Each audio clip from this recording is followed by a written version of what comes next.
Good morning, good afternoon, good evening, good whatever time of day it is. Thank you for tuning in to Conversations with Dr. Don. For your first-time viewers, Conversations with Dr. Don is an ongoing series of one-hour standalone talk shows where I interview interesting people like most of you out there about who they are as unique, one-of-a-kind individuals and about whatever it is that we have decided to talk about. My guest this evening, Stuart Perrin, is a repeat guest. It's good to see you again. Nice to see you, Don. Enjoyed you last time. It's always a pleasure. Thank you. You bet. And the title of this evening's show is A Lotus Flower in Muddy Waters. A Lotus Flower in Muddy Waters. And when I called Stuart this afternoon, he suggested we might change the title of the show to An Atheist versus a Spiritualist. And I tried that on, but it might fit for some people because we have some interesting contradictions, it would seem, on the surface, but ultimately we have the same, cut from the same cloth, if I may. And he just paid me a very high compliment. He suggested that I might be a Buddhist and don't even know it. And I want to thank you because that's a very high compliment. You're welcome, Don. I think you are. I mean, I think agnostic, atheist, it doesn't matter. What really matters is what's in the human heart. Yeah. When there's love in the heart, when there's joy in the heart, when there's life-affirming wisdom in the heart, understand, then all the rest of it just falls away. Yeah. So how are you feeling at this moment as we look at each other? I feel terrific. I was a little tense, but you're so magical. Just listening to your voice for a few minutes, and I'm feeling just sort of peaceful already. Thank you very much. You're welcome. Now, as you know, the show goes in two major segments. The first segment is the bio, or who are you segment, where I talk to my guest or guests about who they are personally, so you have an idea where they're coming from when you hear what else we'll be talking about during the show. And the answers you have, the questions, you have an idea who he is. Then the second half or so is where we will talk about a lotus flower in muddy waters and other stuff. So shall we start, Stuart? Sure. And do you remember your name? Do I remember my name? Yes. Yes. Yeah. Should I say what's your name? My name is Stuart Perrin. Is there a middle name? David. Ah, okay. And if I would ask your best friend, who is Stuart? What would your best friend say? Stuart is what? Be your best friend. In what sense, Stuart is? Who is Stuart? And you're your best friend, and you're responding to the question. To be honest with you, I gave up trying to figure that out. I don't know who Stuart is. And I spent years of my life trying to find out who Stuart was. And one day I realized it is such a complicated issue to discover that who I am inside myself that I would rather work on other things. And the other things have to do with finding out how I can become more human, how I can fill my heart with more love, how I can fill my heart with more compassion, and learn to live here on this planet in a place where there's so much difficulty and so many problems in this world, and to learn how to live here as a human being. So I gave up trying to figure out who I am because there is no answer. We're all so complicated that it makes everybody crazy just trying to get through all that labyrinth of complication. Well, that's for you. You just answered the question I didn't ask. Your best friend, or some good friend of yours, has an idea when I will say, who is Stuart? Then that friend would probably say, Stuart is, but you just gave me what you see yourself as. Yeah, I don't, you don't have a best friend who would have this opinion of you? They would, yeah, they would, because... What would they say? What would one of them say? They would, they call me a teacher, they call me a spiritual master, they call me all kinds of stuff. But I don't like these kinds of appellations. I don't like to be put into a cubicle. No, your best friend is giving an opinion, not you, Stuart. You keep converting it back to you again, and we'll move on and leave it from there. If you don't want to have a best friend speak for you. If I were your friend, and I'm your friend, I would say Stuart is a delightful human being. Well, if I would say... Okay, but I can't say that about myself. No, but you could pretend that you're somebody who knows you. Okay. All right. Can I be your friend? Yes, you can be my best friend, Don. Stuart I have is. no problems. I haven't known you long enough to be a best friend. I hope that comes true. And in the short time, relatively short time that I've known you, Stuart is a delightful human being, and just his presence and how he looks and talks to me when we talk, it makes me feel peaceful. And that's very a high compliment, makes me feel good. Well, I appreciate that, Don. I couldn't ask for any better interaction between you and myself. Okay. And that sense of peace and that communion that comes, it's beyond words.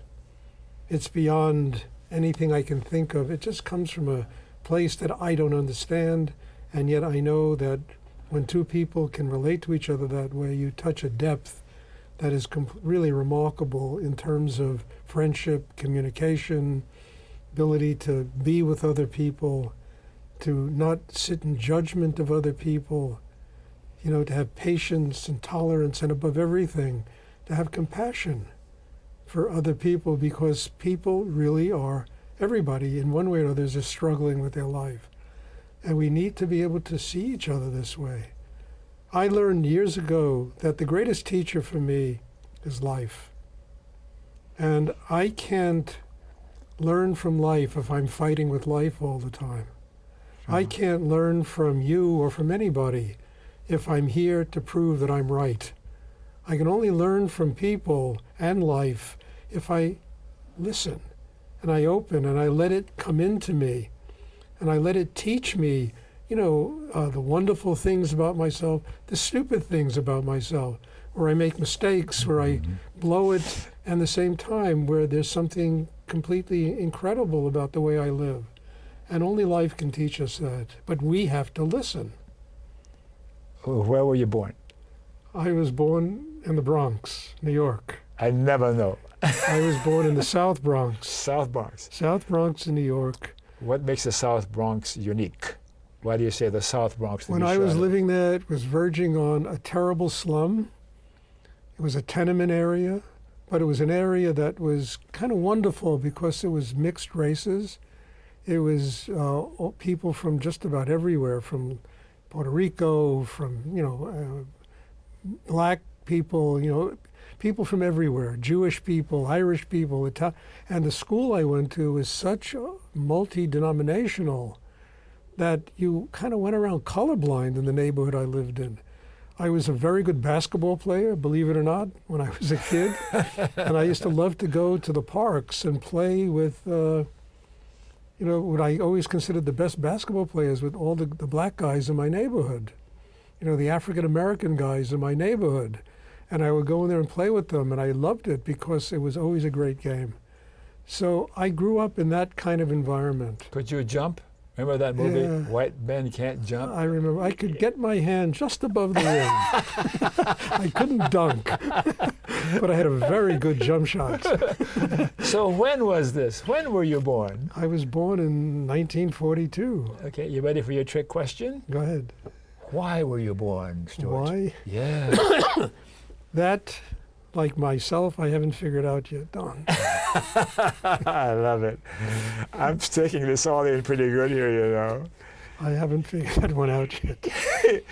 Is there anything significant about your cultural or racial or national heritage that's worth mentioning for the viewers? Well, I was born into a Jewish family. Mm-hmm. I was raised in a Jewish family. My grandmother was very Orthodox, although my mother and father were not Orthodox. But it was mostly Jewish, not by religion. It was kind of Jewish by identification and culture. Uh-huh. It was people that, it was kind of bagels and lox Jewish. Okay. That's what it was. It was being with people that were similar, the same religion. It was eating certain kinds of foods that usually came from Eastern Europe. And that's basically I what it want you was. to help me, because whenever I go to Los Angeles, California, the show is seen around the world. I've got to always go to Cantor's. It's a ritual. Mm-hmm. Is there some Jewish stuff in my background that I'm not aware of? I've got to go. I never miss it. Never mind. It could be. I don't. When I go to Los Angeles, wonderful. you know where I go? Where? There's a church in South Central Los Angeles called Fame, and it's a gospel church. And I go there, and whenever I'm in Los Angeles, I go there, the roof comes off the house. It is better than any Broadway play I've ever been to. It is the most extraordinary energy and people just joyous, singing, and I mean, it's an incredible place. I love to go there. Whenever I'm in Los Angeles on a Sunday, right there. I keep learning more and more about you. Okay. Another thing I'll tell you. What? This is really incredible story. Just before I came to Portland, I was invited to be on a radio program in the northern Bronx. Mm-hmm. And this is a program run by a gospel station in the middle of a Jamaican neighborhood in the northern Bronx. And they invited me to come on there to talk about this book, Little Sisters. Oh, great book. Because they were discovering about this whole problem about trafficking of children, you know? So they invited me on, and one of the guys said to me, he said, "We're very righteous here." He said, "We go by the book," and he had a Bible there, New Testament, we go by and I said to him, "I'm not so righteous." So he started to laugh, and when I started talking, there were two of them there in the booth, and everything I said, they were going, "Amen. Amen." And I told them, "This is not by the book. Amen." It was so much fun. It was a 2-hour interview. I had so much fun with those guys. And they said, "Anytime you want to come back here, come back and we'll talk to you." It was incredible. Do you have a religious preference today? Are you practicing some sort of religion? I have a spiritual preference, Don. And I believe that when you develop a spiritual life inside yourself, all dogma or religion, it all falls away. What does that mean, a spiritual, you're so spiritual? Well, what does that mean? That's what my book is about. Can you say a few words about what that means for what you, it means spiritual? is we have inside us a system of energy centers. All human beings? All human beings have this. Okay. Most people are not aware of it, but it exists in every human being. Now, I always tell people that I practice a very deep form of meditation. And I tell people that meditation is not a religion, it's not a cult. Basically, it's a technique you use to fix yourself. And it doesn't matter what religion you come from, what denomination, background, we're all human. And people are basically like broken down cars. They need to go to the shop. And meditation is a kind of the shop. And what you learn, it's a craft. And like any craft, there's tools. The tools of meditation are the mind and the breath. The mind is something that's making everybody crazy. Instead, it's a voice that never shuts up. It's full of tension. It's full of conflict. It's got anger. It's got all, it makes everybody crazy. I always compare it to a bird cage full of 1,000 canaries that never stop squawking, That's what the human mind is like.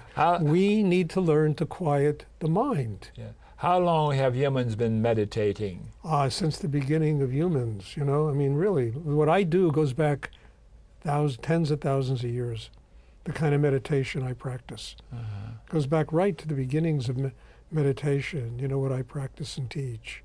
So what we're learning is to use the tools.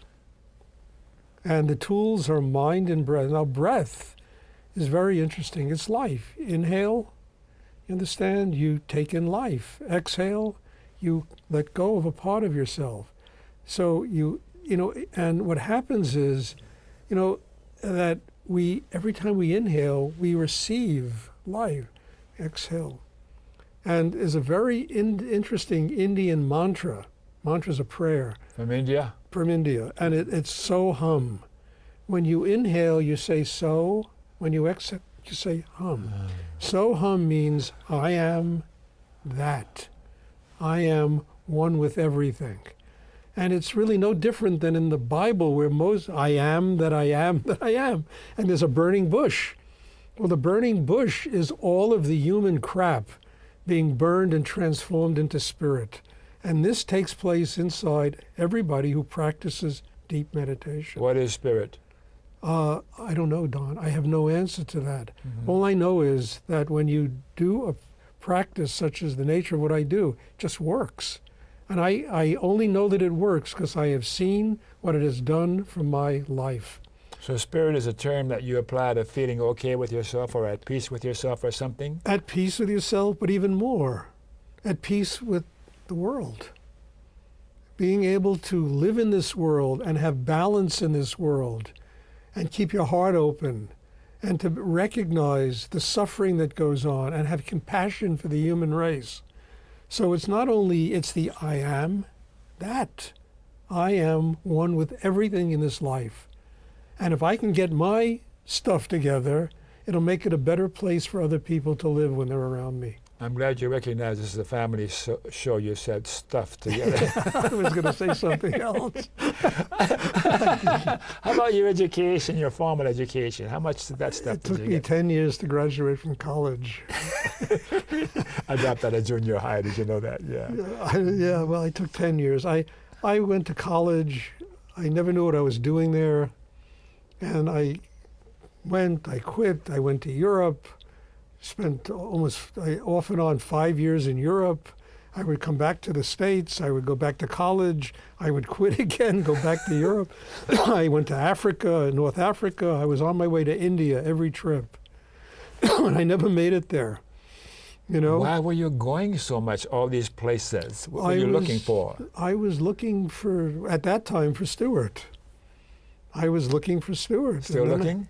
No, I'm not looking anymore because I know there's no reason to look. If I can open my heart, if I can live with love inside myself, I don't have to find Stewart. I found something much more important than Stewart, and that is my capacity to truly live in this world and at the same time be free of this world at exactly the same time. So you see, I don't practice a religion. You understand? I practice kind of humanism, because I say in this book, you know, that the highest state of being human is just to be a happy person. We're going to show it to the viewers one more time. We'll talk some more about it after we finish with the bio section. And when a human being becomes a happy person, they've learned everything they have to learn about life. If you can live that way. But, you know, to find a happy person is like finding the Holy Grail. It's like a needle in a haystack to find anybody living here who truly is a happy person.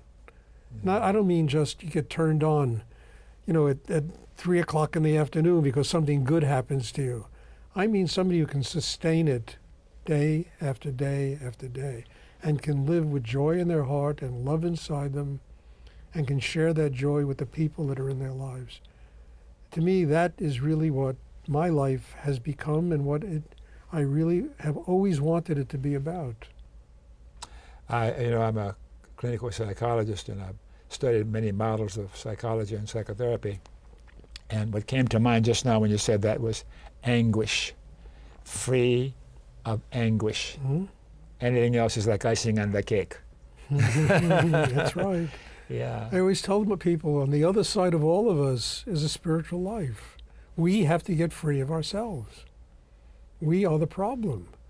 And we try to analyze that problem and figure it out, and we never get anywhere. But once we can learn to transform our tension into balance and harmony, we don't have to figure it out. We live that way. We've only got 10 minutes for you to teach us how to meditate the way you do it, but we need to do that. It's fascinating. Yeah. And I'm experiencing it as you talk. So let me continue on. Sure. Other education, or what you've been saying in the last minute or so, is that your other education in your travels and your learning to most give of up my interest to it? Came from traveling, and I eventually graduated from college. I got a degree in humanities. I graduated from the New School for Social Research in New York. Okay. So what are you doing now to pay the bills? Well, I spent many years in the art business. I used to be in the Asian art business. I had galleries all over New York. for years, and I used to sell art on the highest levels to museums, curators, and top collectors in the world. I did that for 25 years. Were you at peace with yourself during this period of time, or were you still in the process I was working on it. I was working very hard on it. Are you still working on it? Yes, and at that time I used to travel all over the world and I would have meditation groups, Europe, in the Middle East, in South America, and not only did I run my business in these galleries, but I used to go and teach all over the world this meditation practice that I do. I must have had, I don't know, close to thousands of students at one time. How'd they find out about you, these students? I still haven't figured that out, but they would come. I get, even today I get emails from people all over the world. We read your book, we want to know more about what you teach. I still get that today. And you're still traveling? Not as much. Mm-hmm. For instance, I've been in India 40 times. My gosh. Yeah, I used to do business out of India, and they published my books in India. I used to lecture there. I used to go 3-4 times a year. And finally, I didn't get tired. I love India. It's the most extraordinary place on the earth. I just got tired of that 18-hour plane trip between New York, and Mumbai. And I said, one day, I just can't do this anymore. I'm going to kill myself. How did you feel about the class system in India? It was something I was able to live with. I didn't judge it. I said, this is how people live. And I said, it's not for me to interfere with their culture and tell them how to live. And I said, okay, this is what, I had friends that were untouchables, and I had friends that some of them were some of the richest people in India. You had friends that were untouchables? Oh yeah, I knew people I knew people from the lowest caste to the highest caste in India. We ran a meditation center in Kathmandu, and one of the principles of the meditation center was anybody could study there. Didn't matter what caste you came from. Really? And we had Brahmins, and we had, the lowest castes. And the people from the lower caste used to come with their tears in their eyes. And he said, we only thought Brahmins could do this. We never thought that we could sit and meditate and open this way. And they used to come, and there were, hundreds of them. And the place was packed with people. And you led meditations for those people, those groups? Yeah. Oh my God. We had all of that going on. So it's always been non-denominational. I've never been interested in anyone's religion, background, race, where they come from. I've had street people study with me. I go now, here in Portland, I go and teach at the Coffee Creek prison. I'm going there tomorrow, actually, to teach meditation there. And because I was raised on the streets of the Bronx, for God's sake. I wasn't raised, in some luxurious, I was a street kid. That's how I was raised. And I always identify with people that are underprivileged and, people that are living that way. And I do that, it's very hard. And then it's like this book, it's a lotus flower. You go to the Chinese garden here. They have the most extraordinary lotus flowers. They grow out of muddy water. And all of us are somehow reaching for the sun. All of us want to connect with joy, with love, with something that makes our life valuable and worthwhile. So that we get up in the morning and life that day is a wonderment. It is not something that is terrible and horrible and that we have to beat ourselves up with every day. But we get out of bed and our day is magical. And I think that every human being has the right to live this way. And you can get, look, I've lived on the streets in my life, On the streets? Oh yeah, when I lived in Europe, I didn't have a nickel or a centime to my name. I was living in Paris on the streets. I lived in all kinds of places, and then I got a job in this and it changed. And, I used to do television. I used to do movies in Paris. I used to go, I've been in a whole bunch of movies. That was extra work. I earned a living doing that while I was there. So, if you're willing to transform yourself, change yourself, find out how to do it, you can struggle out of anything and make an extraordinary life for yourself. I really believe this. Yeah. I just know what I've been through in my life.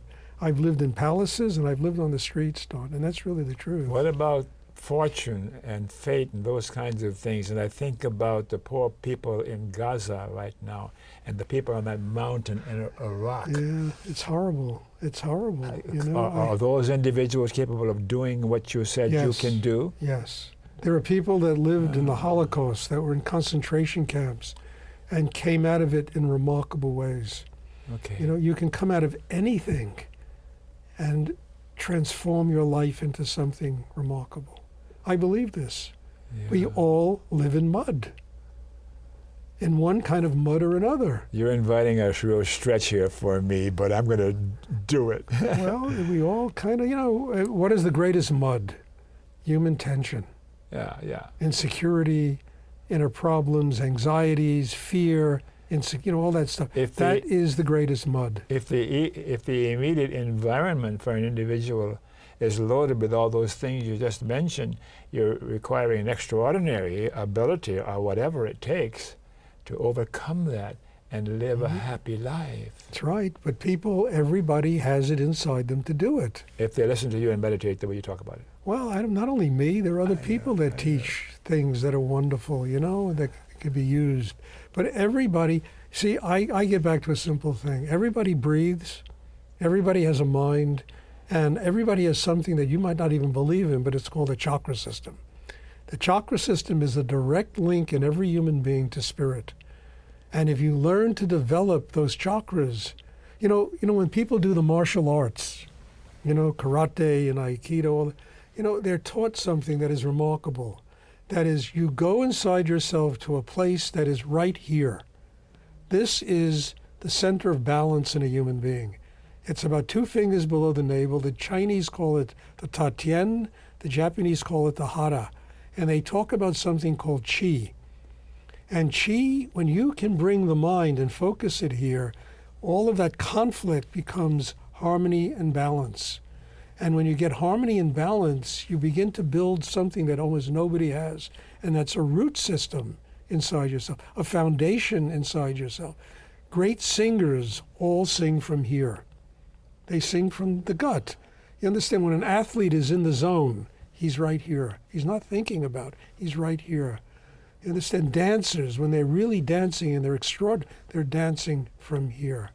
This is where there's harmony and balance. You're talking about something going on with the physical body that's going to affect a person's sense of well-being. That's right. And their okayness, their happiness. It's located in the physical body, this qi. And when a human being can focus their attention here, they begin to build a foundation inside themselves that is strong enough to do one thing that is really essential: keep the heart open. It's like a flower. A flower needs a stem, it needs roots, it needs to be fed. This is the roots, then the stem, and then the heart. So this is a process that you're using your brain to go into, and the result is that it does something for your whole being. Well, when you use the mind this way, what happens is the mind becomes a surgical instrument that cuts right through the tension inside you. Do you believe in the werewolves and that kind of thing? I don't, yeah, they're great to see in the movies, I'm wondering how far you can do with the mind having I control think the greatest werewolves exist when, the greatest kind of horror stories are always when people sit around and think. I started this, didn't I? Let me go ahead with this part so we can go to the second half. I should know better. And I love it. Do you have a partner, a wife, husband, boyfriend, girlfriend? I have a girlfriend, yeah, very nice one, and she's coming to Portland right while we're talking. Really? She's going to be landing in the airport. Oh, man. Yeah, she's a wonderful woman, yeah. You'd be glad to see her? Yeah. We're going to spend 10 days here together. Is she going to see this show? Oh, yeah, I'm sure she'll want to. Yeah. Will you look right in the camera and tell her what you think about her? Yeah, I'll tell her, Winnie, you're terrific. You're just the best, and you just do a lot to open my heart, and I'm just happy you're coming, and we're going to spend all this time together. It's going to be a fabulous time. I miss you. She always tells me on the phone, I miss you. I miss you. I told her, I said, I am you. I miss you. I am why I miss you. Children? I have a daughter who's going to be 19 in September. And memberships in political, social, or civic organizations, any of those come to mind Not worth too mentioning? You know, No. any persons from the past or alive today that you admired or look up to? Any Who were in names? my life? Oh yeah, my spiritual teacher. Who is that? His name is Rudy. Uh-huh. I mean, he was the person basically who saved my life. Saved your life. That's right. I spent 9 years looking for him. I went all over the world. Every time I went to Europe, I was looking for somebody who I knew that this was possible. I had no idea how to do it. And I was looking for somebody, and I found him in my hometown when I came back to New York. You're going to 9 talk about years. your books. You wrote a book about him, didn't you? Yeah, I wrote a book about that. So yeah. let's see if we can take a break now and then come back and continue on with the cheat sheet. Can we take a break, Mr. E?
Okay, you caught me about to drink some water here. We're back, so thanks for staying tuned.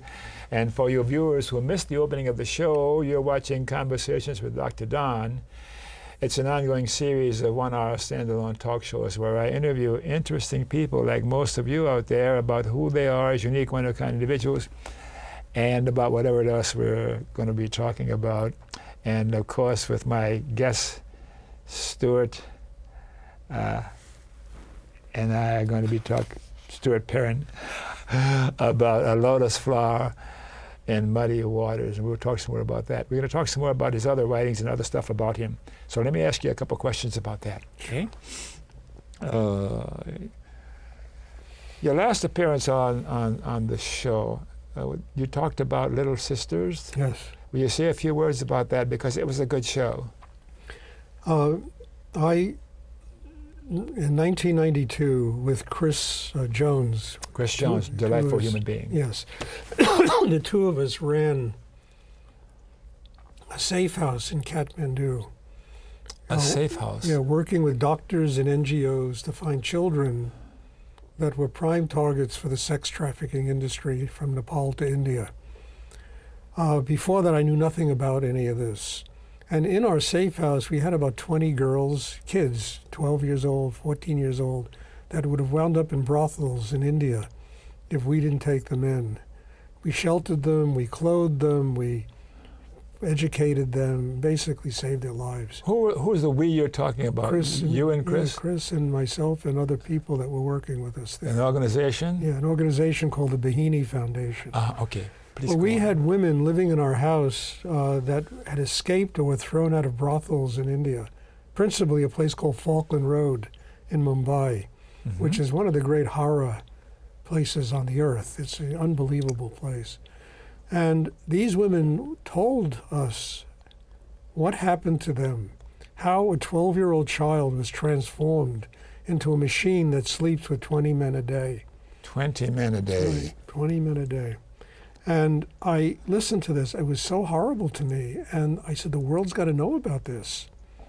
And I sat down and I wrote this book, Little Sisters, you know? And it took me 3 weeks to write the book. And originally, honestly, I wrote it as a screenplay. You know, because I thought that would be the best way to let millions of people know about this problem. I had an agent in Hollywood representing, nobody was interested. Everybody said, no, we're not interested, we're not interested. I put the book away, the manuscript away, and I took it out about 5 years ago. And it was just a manuscript, and I said, you know, this would make a great novel. And by that time, I had learned how to write novels. It took me 4 years to write this book, from the time I sat down to write it, you know. And what happened was, when it was published, it created about 30 events for me around the United States in the last year. You know, and I did events with the FBI, with, you know, state attorneys, Amanda Marshall. Because of your experience and your research. And because of this book, you know. And I you know, I had all kinds of state legislatures. Carolyn Tomei was on one of our panels. And local legislator. Local legislators. Here in Portland. And what I discovered, Don, that was so strange to me is that every one of these events I was talking to the choir. You know, the people there were all, you know, middle-aged people, and they knew all about it, and they were shaking their heads, how terrible, terrible. There wasn't one teenager. The only teenager ever came was my daughter, basically. You know, she would come to the events I did in New York. And, you know, and when she read this book, the first thing she said to me when she finished, Daddy, what can I do to help? That was her response to this book. And I said to Chris, we got to change our program. I said, we're going to transform this book into a play, and we're going to use it, the plot, and we're going to make it applicable to life in Portland. In Portland, Oregon. Yeah, and we're going to talk to high schools and colleges and middle schools about performing this play in these schools. And, you know, Chris got right on that. She loved it. She's an old theatrical person. And actually, about 3 or 4 days ago, I finished the first major draft of the play. You did? Yeah. And you know, I'm an old playwright myself, an actor too. Yeah, I finished the first draft, and Chris read it, and whoa, she likes it a lot. And now we're talking to people, money people and theater people, about how to get this thing, you know, produced in budgets and raising the money for it. And I think the important thing that I learned is awareness, is teaching children that it's not cool to go out with pimps and prostitutes, you know, that this is a horrible thing that could happen to them. And preventing this thing from happening before it does happen. Because once it happens, the situation becomes almost impossible. Yeah. The cops bust these pimps and they free these girls. There's nowhere for them to go. The girls go right back out on the streets. You know, so we're trying to we're going to try to take this thing into the schools, colleges, and, you know, and use it as a vehicle to educate children about what really is going on all around them. And the horror of all of this is there's in Portland, there's over 2,000 children that are now, you know, between the ages of about 12 and 18 that are prostitutes. Here in Portland, Oregon. In Portland, there's 1,000 pimps in this city.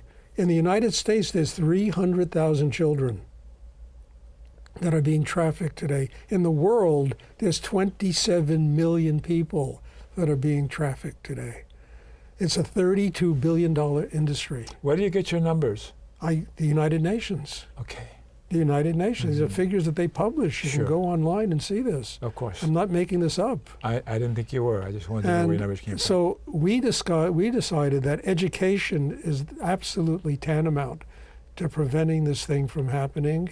And one of the best ways of doing it is to take theater to kids, you know, and let them sit and learn, and then have Q&As afterwards, and you can talk about all this and their experiences. Now, we also have learned that 25% of all kids in this city have been abused. 25%. Yeah, and this is a figure I've gotten right from the Board of Education here, somebody that works there. 25% of all kids that go to school in Portland have been abused. So education and awareness is the key. So we are now in the process of meeting people. We're trying to raise money, and we're trying to get this project going. We have the script. which I think, my God, it was a miracle to me. I just loved it. I sat there engrossed and wrote it, and I'm just thrilled with what came out. Because in the book, she's a spiritual dancer. You know, she dances. She's a sacred dancer. The little sister. Little sisters. In my screenplay, she's a hip hop dancer. Oh man! You understand? Right to the kids. All right. Okay. Oh. And it's so we're I'm looking forward to see what's going to happen with that. Anyway, that's the Little Sisters thing. Good. About your earlier books, you want to say something about your earlier books at all? Yeah, I think I published about 5, 6 books. Mm-hmm. Excuse me. First one, which is out of print, but it's called The Mystical Ferry Boat. And I wrote this book, oh God, it must be 25 years ago. Uh-huh. And I don't want to go into what it's about. Of course. I don't want you to now because of our time. Excuse me. Mm-hmm. The second one was a book called A Deeper Surrender, Notes from a Spiritual Life. No. A Deeper Surrender. And it was 2 novellas that I wrote. One was took place about an airplane crash I was in with my teacher, Rudy. Mm-hmm. We hit a mountain, and I survived, and he died in that airplane crash. In this crash? Took place in 1973. And I wrote a book, kind of an allegory, where the plane takes off, and it goes back in time, present, past. It's one of my favorite books I've ever written. And I republished this book, about a year ago. And it's called now Rudy, The Final Moments. And it's combined with another story called The Dancing Man, which is about, kids in the South Bronx, And I love these stories. I enjoyed writing them, and they're quite beautiful in the way they came out, Uh-huh. And then I published another book in 2000 called A Deeper Surrender, Notes on a Spiritual Life. And that book was published by a company called Hampton Roads. And Hampton Roads basically went out of business. The book sold into the 2nd or 3rd edition. It was very, pretty successful. Mm-hmm. And I got calls from people all over the world about it, wanting to find out and how it helped them in their lives. So I decided to republish it. And I republished it under my own imprint now called Blue Kite Press. And now it's called A Lotus Flower in Muddy Waters. I hope you're taking down information about how to get more information about my guest, about Stuart. And I had to republish this book. First of all, a lot of people were demanding it. We really want to have this book back in print. So I republished it under this title, changed the cover. I think the cover is fabulous, actually. Mm-hmm. I really changed the cover. And it came out about 3 weeks ago. And, and again, it's helping. For instance, in Coffee Creek Prison, where I went last week, we brought about, I'd say, 7 or 8 copies of this book. Yeah. And after the meditation, it just disappeared. Everybody wanted it. Everybody. And it just thrills me that people will read this book and it's going to help them with their lives. And so I had to get this book republished. I didn't really like the title of the original copy. Yeah. It was suggested to me by the publisher, and he said it would be fairly commercial. And I said, okay, getting a publisher is not easy. And that's why I decided I have my own publishing company now. It's so impossible to deal with those people. Uh-huh. So I said, okay. And they published it. And then when I republished it, I said, no, this is a much better title. I really believe that every human being is kind of a lotus flower in muddy waters. And as I told you before, I was at the Chinese Garden here the other day in Portland. It's one of my favorite places in Portland. The Chinese Garden, and they have this beautiful pond. Yes. All these lotus flowers. Yes. Beautiful flowers coming out of the mud. Uh-huh. And I think we're all that way. We all are somehow coming out of the mud. Human suffering is the mud. Tension is the mud. And people want to have joy. They want to live with their hearts open. That's the lotus flower. What will my viewers take away from this interview and reading this book? What will they gain from? I hope that they realize that what I try to do is take the impossible and make it possible. I hope your viewers will understand that everything I'm talking about, it will never be done in my way. Understand? Every human being is unique, every human being is different, and every human being has to have their own creative flow. But every human being has in them, as I said earlier, all the instruments to transform the things that are killing them into life-giving energies. And I am hoping that your viewers take this away. I'm hoping that they begin to understand that they can learn how to take the things that are killing them, transform it into life-giving energies. And what I mean the things that are killing them, it's a universal problem. Everybody is full of tension.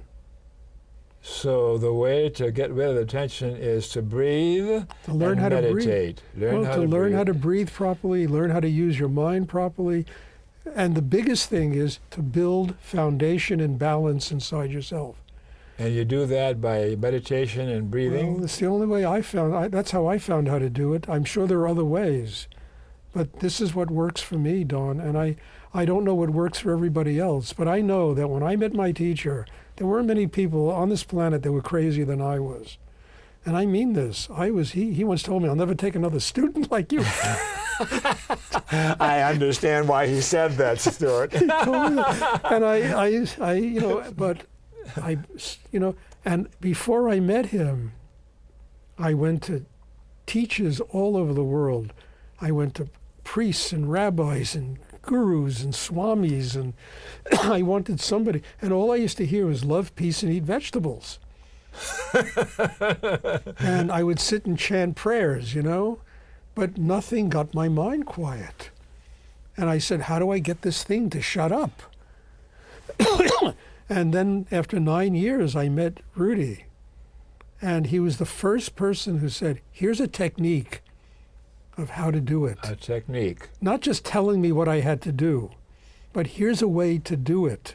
And I started using that technique, and gradually, over months and sometimes years, I began to see my mind getting quieter, my capacity as a human being growing, and I began to truly use that technique to transform all the things in myself that, as I've said twice already, that were killing me into a life-giving energy.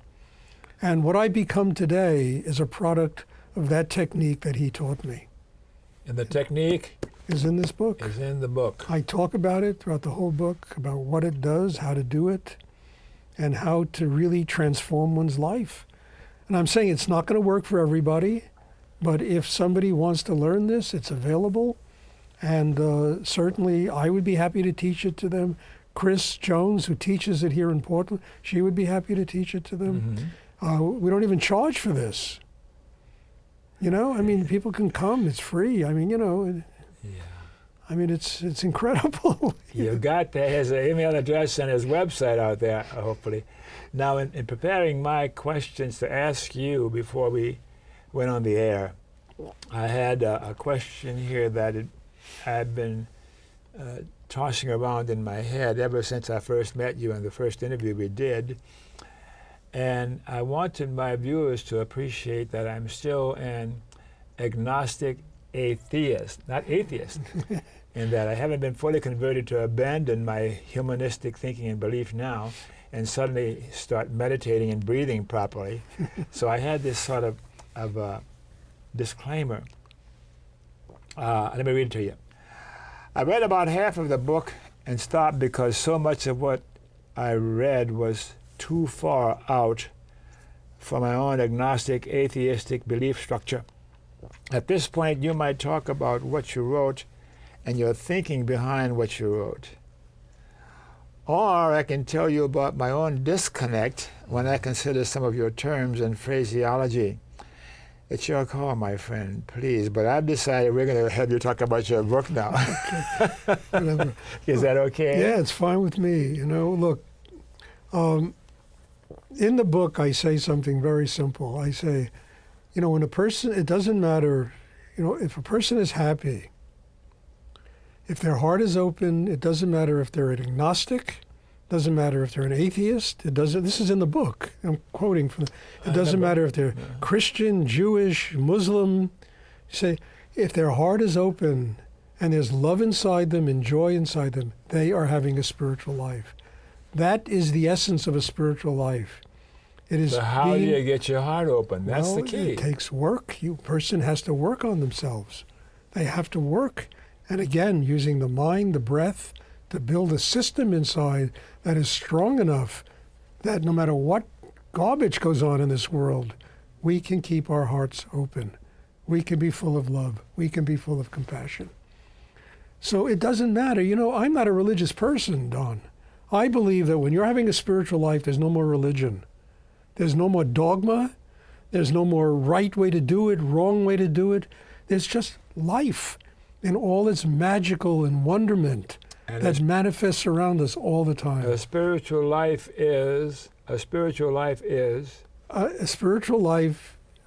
begins to happen for a human being when they can feel love inside themselves and they can feel joy inside themselves. And they can feel those things inside themselves when their heart is open. How do they open their heart? Well, you got to learn how to breathe properly. You got to learn how to get centered inside. You got to learn how to build foundation inside. The heart, ordinarily the human heart is like an accordion. It opens, it closes, it opens and closes, and it gets us into a lot of trouble. It creates emotions create a lot of quicksand in us. What's missing is foundation. What's missing is the ability to build that foundation inside. Once that foundation is built, the heart will just open. Are emotions of any use?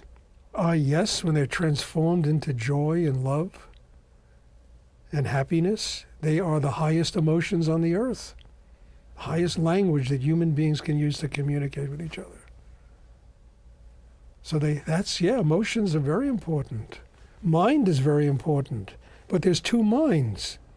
You understand? Is this thinking thing that just does nothing but get us into trouble. And then, been there, done that. Yeah, right. Then when you bring that into the foundation, there's wisdom that comes, because the mind is quiet and it can receive wisdom. Yeah. Intellect and intelligence can only go so far. You understand? When you connect with wisdom, the universal wisdom, you're connecting with energy that has no limitation, and it's energy that will teach you the most important thing it teaches you is how to function here like a human being, how to be human. And by being human, I mean, I once wrote in this book, it says the only successful people on this planet are happy people. Now, earlier on you mentioned a new project, and I guess you did talk about it a little more about the play. Is that the new project you were talking about? That's the new project, yeah. That's the new project. Any guesstimate as to when that's going to be available and for schools and those kinds of Well, I would say we'll be pretty well into it in the next 6 months. Uh-huh. The script needs some fleshing out and so a little bit more work. And we're talking to somebody who potentially could be a director for this thing. We're talking to money people. And the interesting thing is, everyone we talk to is interested. Mm-hmm. Everyone just loves this project. And I went today with a guy who's been in Portland theater for 30 years now, and whatever I can do to help you. Another woman who's in the educational system, whatever I can do to help you. And I'm just finding that this is extraordinary. People really care about each other. Yeah. And most people don't even know that this problem is going on here in Portland. And when they discover it, how can I help? What can I do? How can I contribute something? And different things come from different areas that people will help us bring this about. So you're guessing that within 6 months it'll be up and running to some degree? I'm hoping that we'll be having rehearsals for this thing 6 to 8 months. I'm really hoping that. If for no other reason, we got to stay in close touch so I can see the progress along this way. Oh, no problem, Don. You'll be more than a welcome guest to visit, and be part of this. But I'm hoping that within the next 6 to 8 months, and within a year, to be doing it in schools. And then I want to take it not only in Portland, Cleveland, Dallas, Atlanta, New York, and ultimately, I'd like to even take it to Mumbai. I would like to take it to India. When are you going to be referred to as a Swami or a Guru? No, it's not for me. I don't want any titles. Okay. I tell people what I am is a Kundalini aerobics instructor. Kundalini aerobics. The time is running out, so we better stop before you drive me nuts again. Shall we put up some public service announcements, Mr. E?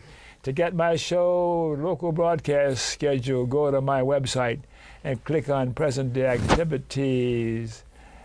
And to watch my shows on the web, go to Don Baham YouTube and click on a particular show, including the last one we did a short time ago. And I got to tell you about the ACLU, the American Civil Liberties Union. Without the ACLU, our civil liberties would be further down the tubes than they are. Look up that website and learn about the American Civil Liberties Union.